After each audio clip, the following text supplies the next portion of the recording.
Comment ça va, Nathalie Lévy? Ça va bien, merci Mouloud, merci à la clique de m'accueillir autour de cette table. Vous voyez, j'ai des petites notes, j'ai failli les Un faire. super stylo 4 couleurs. C'est à l'ancienne. Mais c'est un bouquet de couleurs, c'est un... Ouais, c'est quand même moquetté. Mm. Mais tout Ah oui. Vous avez des copies doubles? on peut s'arranger, on peut s'arranger. Grand carreau. Grand carreau, évidemment. Ah bah oui. Nathalie Lévy, vous venez de sortir le livre. Comment il s'appelle, ce livre? Chers grands-parents. Chers grands-parents, aux éditions fait simple. Albin Michel. Vous avez interviewé 37 personnalités qui livrent leurs souvenirs avec leurs grands-parents et l'importance qu'ils ont eue dans leur vie. Les vraies stars du livre ne sont pas Yannick Noah, Patrick Breuel, Marc Lavoine, Sylvie Vartan, Dominique Farrugia, mais ce sont Papa Tara, Dédi Mémère, Pépère Titi, Mémé Francine, Pépé Marcel, Pépé Riton, Mémé Malou, Kaki et Ninette. C'est bien ça? Ouais, c'est ça. Bien joué. Comment ça vous est venu? Est-ce que les gens acceptent de se livrer sur leurs grands-parents? Oui, très spontanément, très vite, avec beaucoup d'enthousiasme, avec cette idée de devoir de mémoire et de se dire tiens, pendant un moment, je vais pouvoir donner de la lumière à ceux qui m'ont choyé, qui m'ont accompagné au cours de danse, qui m'ont consolé, qui m'ont donné du temps, sans en attendre en retour nécessairement, qui m'ont aimé gratuitement. Oui, en fait, ils n'avaient pas du tout imaginé qu'on pouvait les interroger là-dessus. Ils étaient souvent perplexes face à ma demande. Et puis, très vite, ça a déroulé. On s'est retrouvés dans des face-à-face avec, je me souviens très bien, Stéphane de Groot. C'était pendant le confinement, donc il est venu à la maison. Et on a pleuré l'un en face de l'autre. Alors, on ne se connaissait pas 3 jours avant. Il a fait des jeux de mots?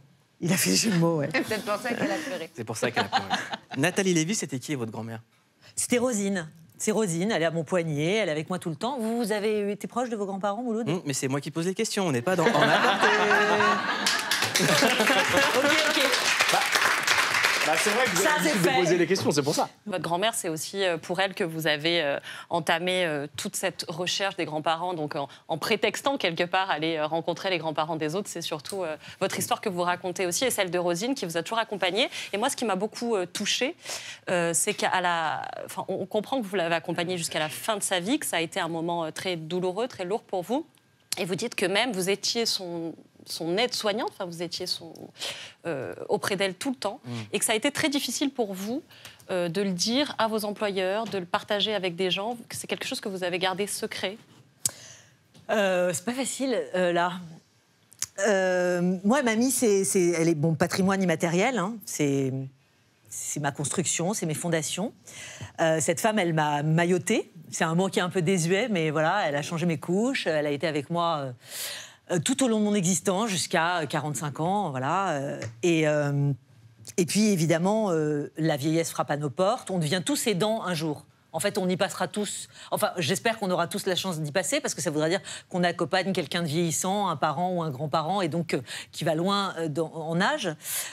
Donc, quand on se retrouve face à cette situation, et qu'on aime fondamentalement, on se décuple, on se dédouble aussi pour être au chevet de cette personne. J'étais le matin avec elle, l'après-midi, j'allais bosser effectivement mes émissions du soir. Et puis, il n'était pas question du tout que je le dise, il n'était pas du tout question que je l'assume, parce que c'était pas du tout de bon ton de pouvoir avoir autre chose que l'info en tête et être autre chose que dédié à l'information. Et puis les aidants, parce que c'est comme ça qu'on les appelle. Aujourd'hui, il y a un vrai nom, ils sont reconnus, même s'ils restent très invisibles, cette catégorie, et pourtant, c'est 8 à 11 millions de personnes. Comme c'est un besoin invisible, il n'y a pas de réponse, en fait. Il n'y a pas de réponse politique, il n'y a pas de réponse des pouvoirs publics. Donc oui, je ne pouvais pas l'assumer. Il fallait que je sois droite dans mes bottes, que j'avance bien en tête. Il y a aussi la notion de l'héritage immatériel. Ouais.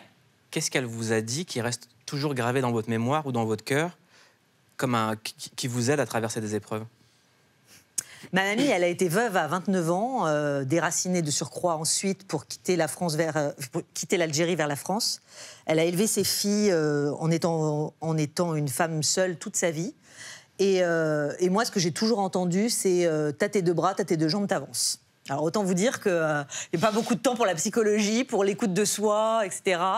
Et aussi, elle disait beaucoup, et je m'en suis souvenue, grâce à ma tante récemment, elle disait toujours... Avec le petit doigt, je peux faire tomber une montagne. Donc, vous voyez, elle était à la fois une femme dans toute sa douceur et dans toute sa tendresse, mais elle était aussi extrêmement vaillante. Donc, elle m'a transmis ça. Elle m'a transmis aussi une rigueur, des valeurs évidemment. La transmission, c'est beaucoup ça. C'est pour ça que j'ai du mal à vivre un peu cette époque où on a tendance quand même à les enterrer 2 fois, nos vieux. C'est-à-dire qu'on les enterre, ou autres, enfin peu importe, et ensuite on les oublie. Et ça, pour moi, c'est les enterrer 2 fois. Et j'avais à cœur de faire ce livre pour leur redonner comme ça un peu de lumière, un peu d'éclat. Nathalie Lévy, tous les soirs, elle est après nous dans En Aparté, juste avant En Aparté. Et j'aimerais qu'on regarde un petit extrait d'En Aparté.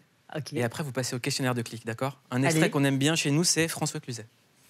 Ça m'arrive d'être con, hein. Et ça m'est arrivé peut-être plus de fois qu'aux autres. Mais là, ce sont des cons parce qu'ils sautent sur l'occasion de la pandémie, l'un pour dire, mais l'autre, le restaurateur, il lave les couteaux. Mais ferme ta gueule. Et vous regrettez après ou pas, Mais François non, Cluzet? je ne regrette pas, je le pense ouvertement. Ce sont des mégalos. Et l'autre abruti de premier qui se présente, président de la République, en disant « Allez tous vous faire... » Mais ça va pas la tête, non. Mais ils viennent d'où, ces mecs-là? Ils ont un ego comme un gratte-ciel. Qui nous foutent la paix? On est suffisamment dans la merde. Qui nous donne de l'espoir? Il n'y en a pas un qui donne de l'espoir. Ils sont tous là à dire « Mais ta gueule !» Moi, j'applaudis. Non, mais la liberté. Il est libre, François Cluzet. Il n'a plus rien à prouver. Vous êtes libre ou pas? Ah, c'est une bonne question. D'après vous.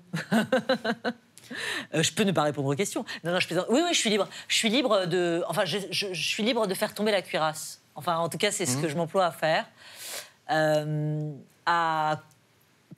À prendre des biais qui sont les miens, qui sont dans ma nature.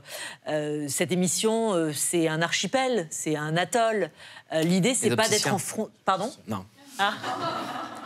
Elle était Ok. tentante. D'accord. Non, donc l'idée, c'est de contourner, en fait. C'est de pas y aller de biais, c'est pas d'y aller en frontal. Ben nous, on va y aller en frontal, Nathalie Lévy. Oh. Parce que c'est l'heure du questionnaire de clic. Bon, Aïe. ok, donc je vais pas mener.